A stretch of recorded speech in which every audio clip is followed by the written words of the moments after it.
They used to call me and say, Niklesh, Salman is coming, Shah Rukh is Oh. coming, you have to come anyhow. Oh wow. You can't say no. Did you ever face any competition kind of a challenge? I think we used to take 15 rupees per print, the negative time. There were people who were doing it at 16 rupees and 15 rupees, a 5x7, and 10 and 12 rupees for a 4x6. But the quality mattered. I had a little upper hand there. So I never looked at it as competition. Her neighbor was the senior vice president of Kodak. I just asked him, Rajesh, give me a job in Kodak.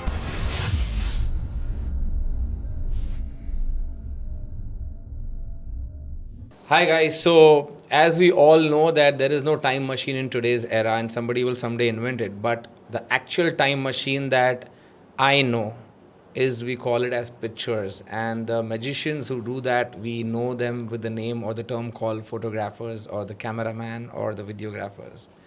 And today I'm extremely happy, proud and really touched having this gentleman on our show because he's not just a professional, he's a great friend. Put your hands together. Help me welcome Niklesh Malkani on our podcast, TranceForMission Show. Thank you so much for having me here, my friend.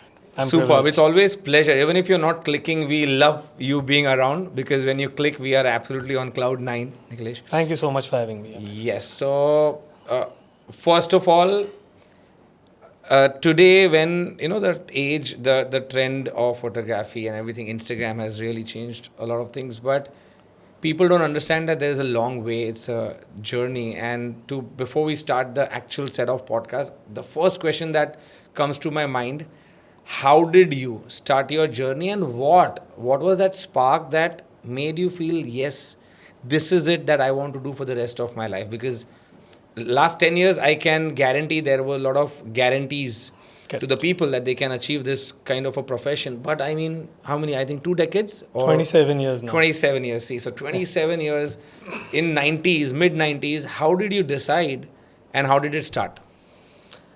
Well, all I can say, from washing clothes to washing rolls, that's what happened. My So God, obviously, we had our own family business. We were in the laundry line. We had an established laundry, a factory, and everything happening.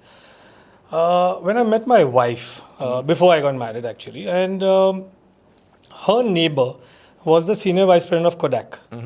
So one fine evening, obviously I was getting introduced to them, and I said his name was Mr. Rajesh Singh, my actual mentor in life. I would always call him that. I just asked him, Rajesh, give me a job in Kodak. Laundry to chal raha hai, dhanda to chal raha hai, family chal rahi hai types. So he asked me, what do you know about photography? I said nothing. There was point and shoot cameras, and I said, really, I have never seen that side of photography, but I think I'll be able to click 1-2 pictures. So I don't know what vision he saw in me. He gave me his own camera, an Olympus OM20 50mm lens, and he gave me a book to read on photography. He said, okay, done, I'll give you a job. And this is in 1998. And he said, what salary you want? I said, I'm going to get married. She's like your sister. 25,000 to start with. He gave me like with wide eyes. He's like 25,000. So I said, okay, we'll talk about it. And I don't know what, I went back and started reading the book. And I did not start implementing or what I was reading immediately, but I was enjoying the process of reading what photography was. And one fine day I took the camera, there was negatives at that time. There was not it was not digital era. Took a roll, and obviously there was no pictures in it. And I realized that if I try this, I might go ahead. In the meantime, so I had a store. My laundry was at Juhu, right on the main road opposite the Marriott. And he saw that there's a lot of prospects to start a photography studio, buying, selling of rolls, cameras, and all those kind of things. He said, why didn't you start a Kodak store? I said, but I don't know how to click. He's saying, you learn the process. Fortunately, we had another shop in Juhu. We shifted the laundry. The business did not shut down. And I started my store. And the name just happened by chance. I just said, what do we call this? And it was Say Cheese. At that time, Say Cheese was not cliche as such. But, and that's how Say Cheese photography was born. And I'm here today. Lovely. What a lovely source of inspiration. One meeting with one gentleman, and here we are sitting on the podcast sharing a knowledge bank on photography today. Lovely. Great.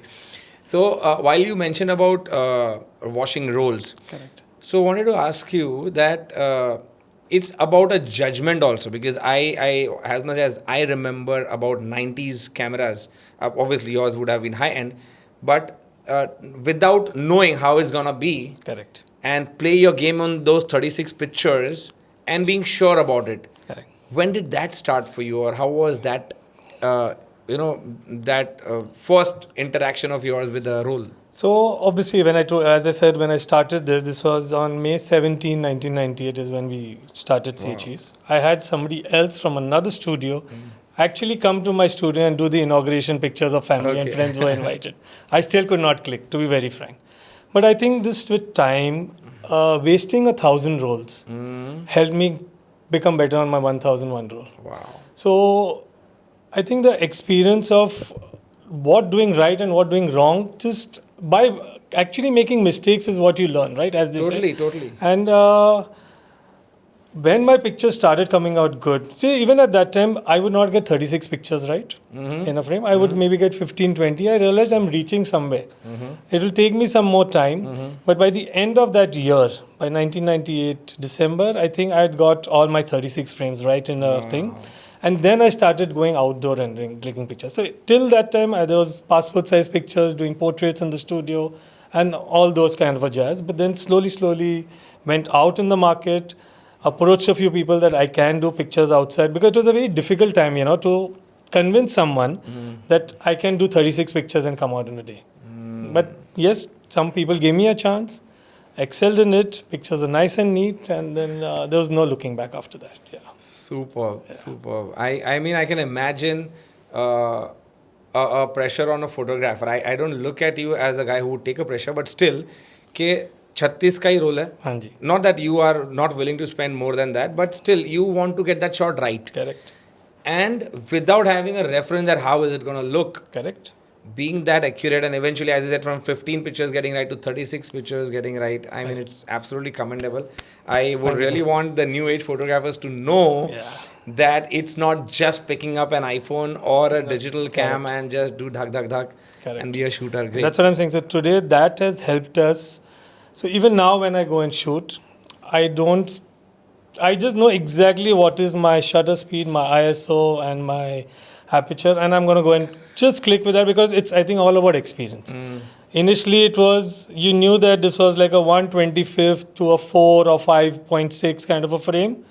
Now I know that if I do at that setting, I know what picture I'm going to get. So it's all about experience, and I think I gained good enough of knowledge at that time, and I think I'm implementing it right now. We all can see that with the great experience that you have. When was the first encounter with the digital camera or the digital era? So I would say Kodak launched a small point and shoot digital camera. For us, that was affordable. To be very honest, I think it cost some 28,000-30,000 at that time. The small silver color small one. silver color. I think it was a Kodak 305 or some number. It had a screen at the back. No, a small screen at the small back. Screen at the back. Not even a 3-inch kind of a screen, 2.5-inch LED, whatever it was. And I was one of the first few people to get that camera and start clicking outdoor pictures with that.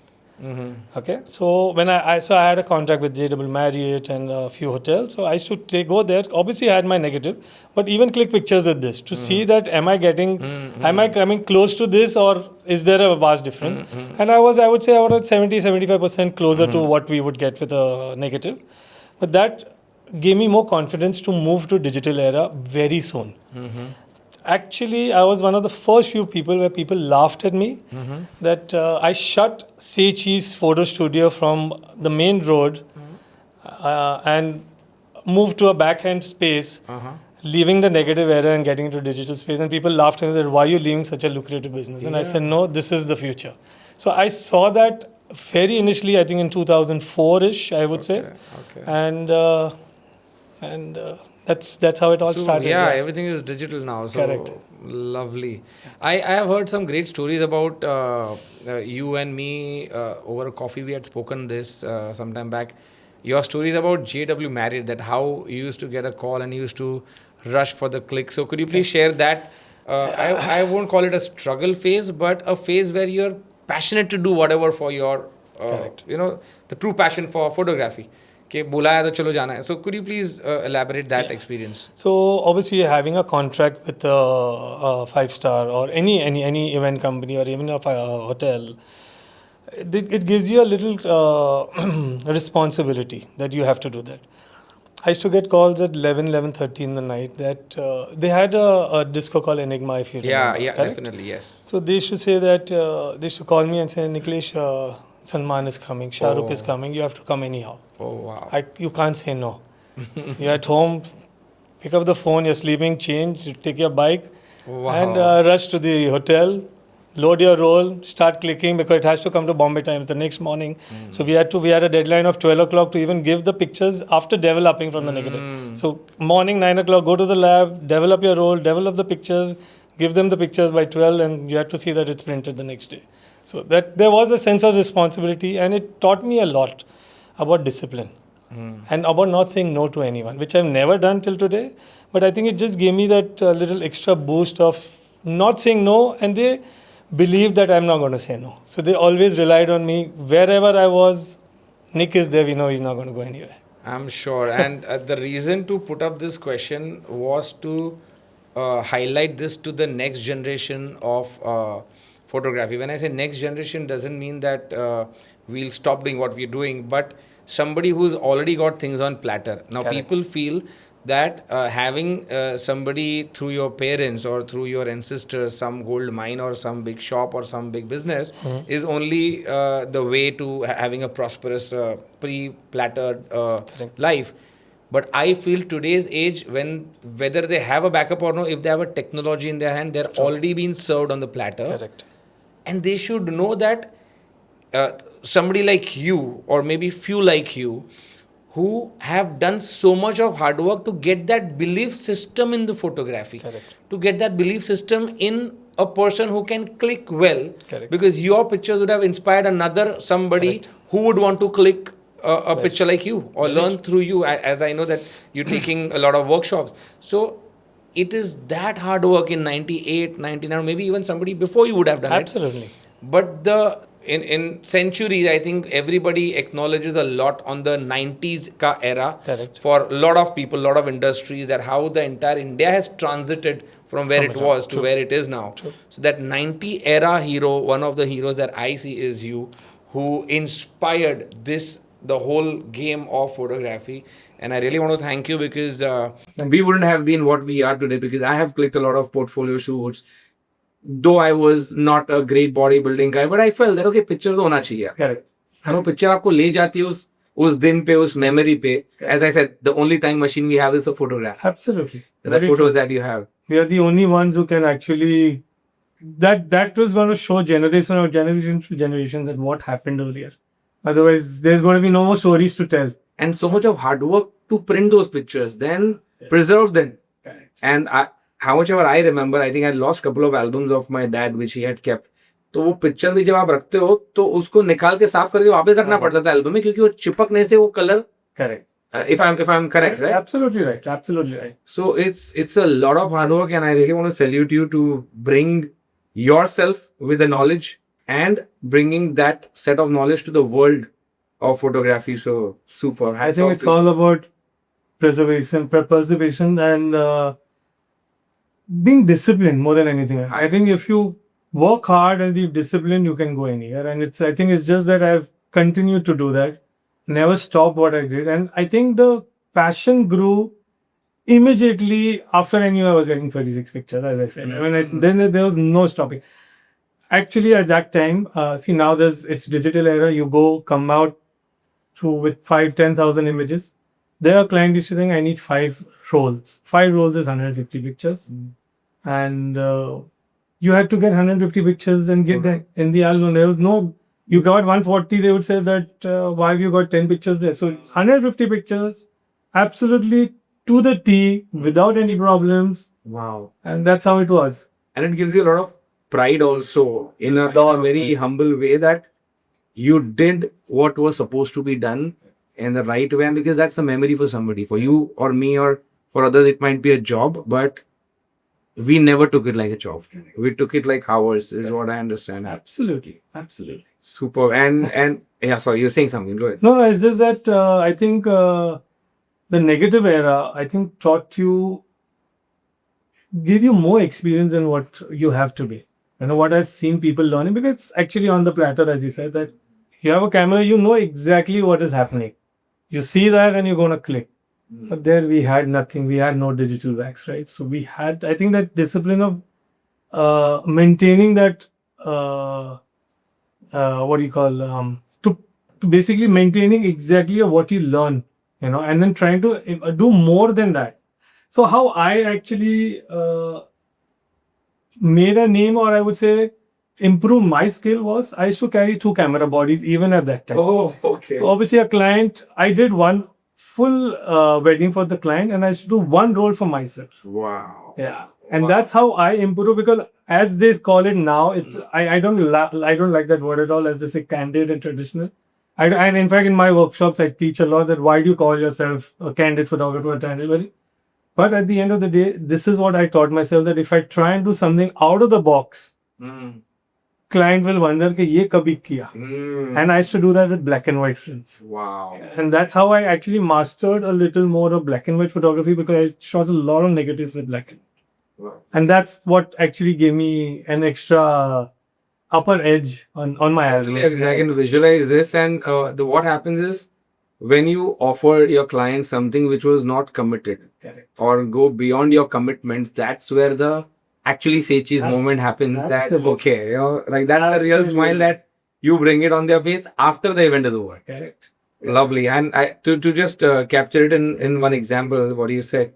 So the current generation, with all the due respect, they're learning on an automatic car. Correct. They will never know how to run a manual vehicle. But you and me or others who are from the 90s or little mid of 2000s, a Y2K era, who've learned on a manual car, will Right. someday drive an automatic confidently. Correct. But this, what is better and what is not, is never a discussion. But yes, the fact remains the fact that people who've learned through negatives, people who have learned through opening up those 36 car roll, will know the value of each picture, not because it is digital and 512 GB, keep clicking Correct. and then waste your time filtering those best shots. Correct. Rather click only best. Absolutely. Lovely. I also even do it today. Oh, is it? Lot of times I will go on, maybe not 5,000, but if I know that I have to give a client 100 pictures, I'll come out with maybe at least 200, 250, 300 pictures, because I know I've got my pictures. Yeah. And that's, I think it's all experience and nothing more. So I love the idea of you carrying 2 cameras. That is what that is again I'm saying, really- that gave me the confidence or limit, because I love black and white. And obviously when the client does you 5 rolls, you have to have your 5 rolls back to back. Then how do I click for myself, right? And that's what I did. And since then, I think I've been using a lot of 2 camera bodies and shooting with that. Lovely. Great. Could you also highlight out of your experience, because as we talk that, we've scaled up from negatives to the digital era. What major transitions in the professional career have you faced in a happier way or in a challenging way? So obviously, digital era was a little challenging, because explaining to the clients at that time in 2005 or 6 that we'll do all your wedding, all your images on negatives on digital. Was a little, they used to get a little segregated. What is my result? I mean, even after showing them, making a sample album. So I was also one of the first person to make a digital book. Okay. You have your compatible book. Yes. So I had done Fardeen Khan's wedding, and I got this album made, and it went all over India. That album went all over India to show for studios how an album is presented. Wow. So I think I already had that, because I'd taken the risk in 2004 of moving.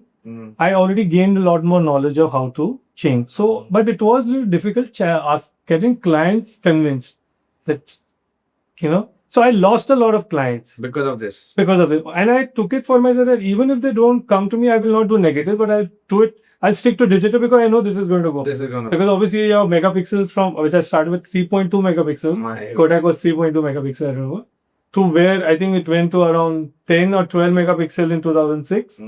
Obviously the resolution was better, you could print maybe a 8 by 10 better, all those kind of things. but convincing a client who's from a little the era where we were from, telling them that change, you'll get better images, you'll get more images, kind of a thing, was a little challenging. But I think we surpassed that and we reached our goals in no time. Right. So, And I think one more reason, what I believe, is that until 2010, I'm assuming with my experience also in the wedding industry, that the parents used to decide on these major decisions of what venue, what photographer. And then in last 10 years or maybe 12 years, the decision making has been to the bride. next generation, the main couple or the young brothers, sisters in the house. Correct. So maybe they were headstrong on negatives. Correct. They were not easy to adapt the changes that the actual century to century the changes have been happening. So now my question is, did you ever face any competition kind of a challenge, या कभी ऐसा हुआ है कि किसी ने rate कम दे के काम उठा लिया, या और आपने कैसे फेस किया उसको? How did you? See, that is part and parcel of every business. Even at that time, if I think we used to take 15 rupees per print, the negative time, for a 4x6 and 20 rupees for a 5x7. There were people who were doing it at 16 rupees and 15 rupees a 5x7 and 10 and 12 rupees for a 4x6. But the quality mattered. So for me, competition was never a problem because I knew that they will not give that kind of quality to a client because I already had an upper hand of my way of working. Again, I said because I used to use my methods of shooting, I had a little upper hand there. So I never looked at it as competition. But yes, competition is healthy. There will be little undercutting somewhere. You have to see if the client is really, really important to you. You think you can come down by a rupee, 2 rupee at that time. It's okay. Somewhere you win, somewhere you lose, kind of a thing. So, I don't think so. Competition is the right word. When you're an artist, everybody has a different perspective. Everybody delivers differently, and I think it's very healthy. And you learn from your competitors. I'll just say so. It's nothing. What is your current fees for a wedding? I'm just trying to compare a 15 rupee print for print to what you are right now. So there's no fixed price, to be very frank. But a bare minimum to have. Bare minimum can be a 3 lakh package also, and it can go up to 25 lakh rupee package also. That again depends on what we are delivering, what kind of team we are going to use, and all that, it matters actually. So price is variable. I can also I can do a wedding for 1 lakh rupee if I know that it's worth it. And there are times I do it because I know this wedding will give me more happiness than that. It's not the money at the end of the day. Money, if we were businessmen today, we will not be artists. Correct? Agreed. Very well agreed. Yes. I rather either do business or I be an artist. When you're there, it's a blank frame, a canvas given to you. You go and draw your art and come back. It's the same thing, right? Okay. So again, I say, Kunal can give me a better picture than somebody else today, and I know Kunal. I'll take 10,000 rupees from you, but I know I get a better picture from him, and I know that person I'm taking 5 lakh rupees will not give me that picture. It's all about. It's our human touch. How you are as a person, how I see you as my client is more important. Yes. That is. Lovely. And anything with regards to the changing trends. So there are two kinds of changes. One is your own transition from 90s to 2000 to where we are today. Okay. And the second is the way floods of photographers have come into the industry. Now, with all the due respect to anybody who's come into the industry a year prior or 10-year prior or a 20-year prior or somebody who's maybe a 10-year decade senior to you. Correct. How have you adopted to these changes, or maybe some conversations, as you just said that somebody's clicking cheaper or an expensive, but the output is output. But ये आप सोचते हो. So I wanted to ask you, what is your advice to the next generation of photography team that we are seeing or we'll see? Any advice out of your experience of 27 years? All I would say is be persistent, be loyal to your work, don't cheat anyone, very, very, or yourself also when you're doing anything. Change with time, adapt to the new changes in technology. And I think that also helped me a lot because even after 27 years and I'm still there and giving my clients exactly what they want and giving myself exactly what I want is very important. Only when you adapt to the changes now, you're going to reach where you are. Very important is be disciplined. And the most important thing I keep telling everyone is practice, practice, practice. Yes. Very, very important. That is important. Because if you don't practice, you're not going to know what you're going to reach, that way. Yeah, because as far as I know nowadays, what happens, somebody will hire a freelancing photographer, or they either rent a camera or they take it on EMI and they just start their profession. Correct. Maybe hobby turned passion and passion turned profession, but after the 3 jumps, hobby to passion and then profession, then after they come into a professional life, then it is an auto mode for them that somebody calls them, they get a money, they click and they just...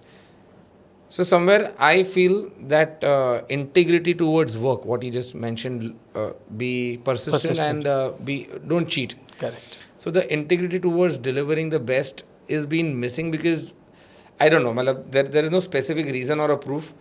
But yeah, a lot of breed, a lot of set of people, or a lot of set of new gen is not heading in that direction where a lot of seniors have come from. Correct. So your advice is absolutely bang on. And from photography point of view, there is a lot of light demands, like people put lights here, there. Correct. So could you please, I want to know, how is your take on lights? So I've always been a natural light photographer. Oh, in fact, I've started an academy now to give back to the community. More than anything is just to give back to what I've learned. And I only teach about natural light photography, because even earlier I had no flash. Even today I have no flash in my bag. Wow. I see where the light is and I click. And that's been my forte. And I've always bought. So if I did not have money and there was a lens available, I would not buy it because I had only that much money. I would wait to buy a better lens, because I knew this is the lens that would give me a better results. And I always waited to collect little more money to buy that. And that's what helped me realize that a better lens would give me a better result, and use less light. And that's how I learned how to use less light. And yes, you can create amazing results with artificial light, no doubt. And there are amazing brands that are giving amazing light sources now. But I have learned how to use natural light wherever I can. Obviously, once you're in a dark place where there's a disco and there's a night scene, obviously you have to use some kind of a light. I mean, you're not going to get it. There's not going to be natural light there, right? That time you obviously, but 90% of the time I will not use any light. I will try and create any kind of light source that I'm getting to get a picture right. Lovely. Lovely. And in this entire journey of clicking, meeting more people, how much importance does an award or a certificate hold for you? And as I know, you've won a couple of them, or I think some of them are also international awards in photography. Could you please put some light on that? I think photography awards are just an ego boost more than anything. It just gives you that extra, you know what, you did something nice. You can do better. I mean, obviously they're great platforms. You're up on the stage and you've got some kind of accolade, and you've been there somewhere, you've achieved something in life. But again, for me, it is that there's a little ego boost, kuch acha kar liya hai, and it just gives you a nice high, that way. I want to actually tell a lot of photographers that don't click for awards, because the new trend is that I'm going to shoot for an award. Never do that. Go and shoot for the client. You'll automatically get your good results. You should do 80% or 85% for the client, what they want. So obviously you meet the couple, you meet the family, you understand that their whole requirement, you speak to your team that this is what they're looking at. We have a little questionnaire that we prepare for our clients. What is exactly that you're looking from us, and what do you want us to do for you, kind of a thing, And you realize what they want, There might be little shy couples who might not want to pose and all that. So you have to understand them. But if you start looking at awards as I'm a photographer to win awards, you're not going to get that. I mean, that is not going to... That has been a case, you're right. Because while you say this, I also understand that only the head team or the senior member would know the family or have interacted with the family, but the rest all are like freelancers who come on the show, come, click, submit their data, and just leave. So I think that emotional connect Is not going to be there. True. is missing, because if they don't know only, and it has happened with me also. True. There have been time when I have spent enough time with the clients and then I've been entertaining on the show. Now there are some places where the planner is a firewall in between, and he says this is the date, this is the show, this is the money. We accept the offer because we get our prize. But if I have not spoken to the couple, if I have not gelled with the family, exchanging some vocal dialogues with them, I am gonna feel that they are from India and I am from Afghanistan, Absolutely. or I Very am from true. India and they are from somewhere else, Correct. another planet completely. So we have made a rule, or we have in last 3 years we've made a absolute compliance that unless and until Kunal won't talk to the couple or the family, do not transfer the advances, because if the vibe doesn't match, there's no point moving forward. True. And this is what, through you, which I understood then, and now I'm just building the the connect between these two, that do your work loyally, be persistent, practice, as you said, and don't click for awards. This was the punch of the whole, the crux, that don't click for awards, click for doing a good job. If the award is meant for you, you will get it. And even if you get it, it's still just an ego booster that, okay, you have done it sometime. The client appreciation that you get now is your biggest award. What else can you ask for? At the end of the day, whatever you're delivered and you get a nice message or a call from a client, you have won it. You've done 100 weddings, and out of that, even you get one client from that 100 weddings, that means you have done an excellent job. And that's the kind of equation you should look at. Not from 100 to 100 you should get, but even one from that crowd, you think you have done a great job. Great job, definitely. That is important. Basically, so even for me, we get a lot of photographers sending us emails, we want to work with you and all that. There are amazing photographers in the market.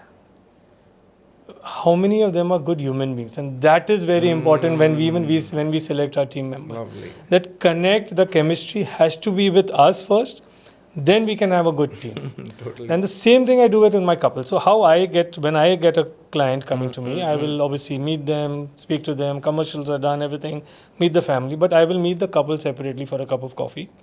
I will become their best friend.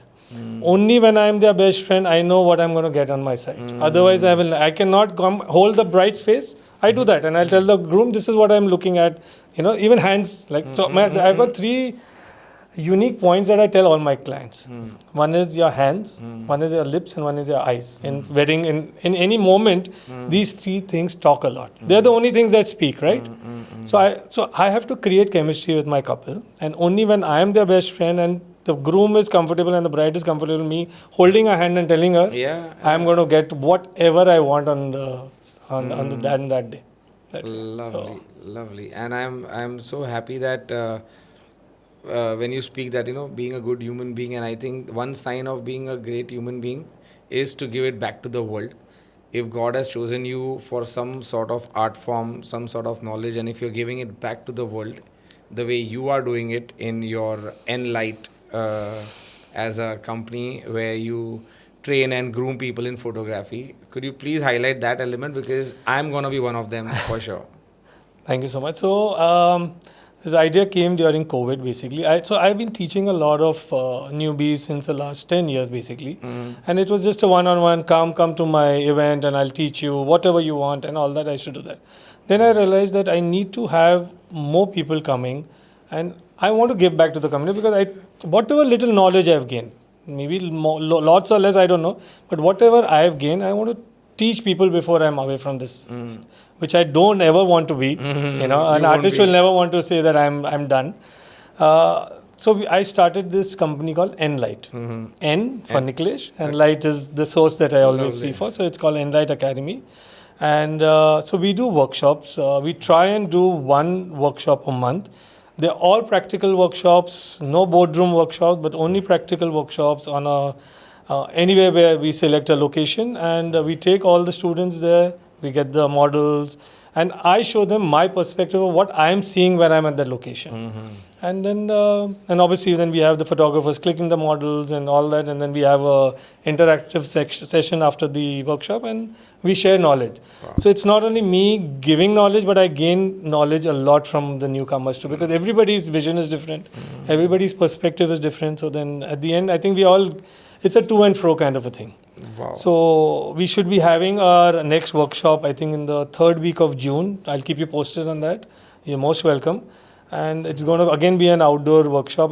This time we are planning a 2-day workshop, So I'm going to have another mentor with me. So I'll teach natural light and he'll teach off-camera flash kind of a thing, so that whoever is coming there will get good knowledge to take back. It's going to be fun to be there. Yeah. Wow. Looking forward for I'm you to already being excited. there too. Yeah. Great. I think with all that we've spoken, it really flashes back to the 27 years of your journey, and out of that, picking the best knowledge, moments, experiences, advices, and serving it to the current generation. Anybody who is listening or watching this podcast, I really wish that they get best out of this, what you have shared. And please, you can share it to them, your Insta handle, where they can get in touch with you if they want to learn with you or be your assist, or just in whichever way, if you can just put it up to us. Just looking forward for everyone to joining our workshops, seeing this podcast more than anything else. And Kunal and myself have been friends for the last 15 years, I would say, and we've had a great connect. And I think we are going to have a great time for the next how many ever years we have together. Always. And always smile and see cheese. Lovely. I like that. Super. Thank you so much, Niklesh, Thank for you being so on much. the show, and means a lot to spare this time, because time is only a resource that nobody can ever give you back, and you've given that time to me, so I appreciate. Thank you so much. Thank you Thanks so for much. being there on the show. Means Thank a you lot. so much. Thank you for having me. Thank God you, bless. bro.